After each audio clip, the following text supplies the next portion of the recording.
An icy side to this as well, so I want to talk more about that with Winter Storm Viola. So we're going to take a look at some of the places that have just seen some of the ice, some of it freezing rain, some of it sleet here, but icy reports here all the way down here into South Texas, into southern Louisiana, into throughout much of Mississippi and even northern Alabama, really hard hit by the ice, the freezing rain. Now we overlay where we've got that chance from Winter Storm Viola, and you can see some of the areas here are the same. So, you know, if you were dealing with ice on some of your trees or your power lines, etc. Now we're going to bring even more on there. We're not really warming up, so you might still have that ice on those power lines and tree limbs, etc.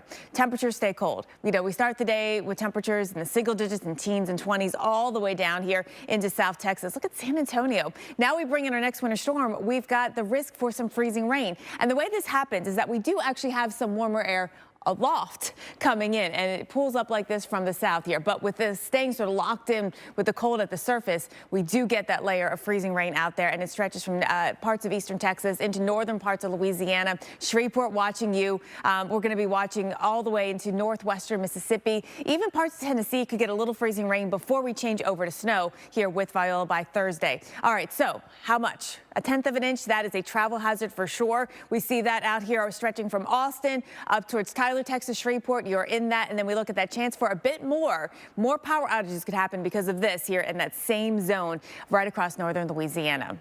Now, the headlines on Winter Storm Uri and what we know, the authorities do link at least 9 deaths to this sprawling system. Some 4.5 million customers across 10 states have lost power. Texas Governor Greg Abbott has deployed the National Guard to carry out welfare checks on those stranded in the cold. And snow and icy roads have halted shipment of COVID-19 vaccine in several states. It's not clear whether any doses have spoiled due to the lack of refrigeration from power outages. That's a big concern. Now, public schools in major cities across the southern snow zone will be closed today or switch to remote learning. New this morning, a major winter storm like Uri almost always brings life in the south to a sudden standstill.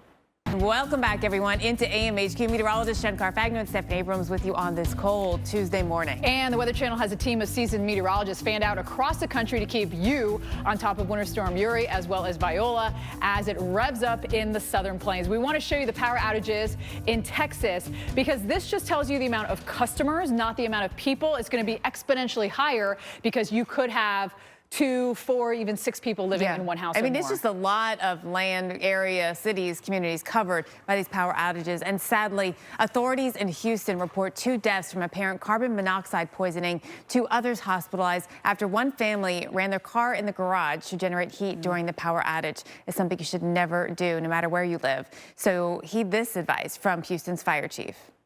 And one thing to add to the Houston Fire Chief's list, never ever bring your grill inside for heat. It too produces carbon monoxide fumes you won't realize are there because they are odorless. Plus it's a fire hazard. Yeah. All right. So let's go through the headlines on our 2 big winter storms. What we know right now, authorities report 3 people have been killed by a suspected tornado on Uri's warm side in North Carolina. That brings total storm deaths to 16.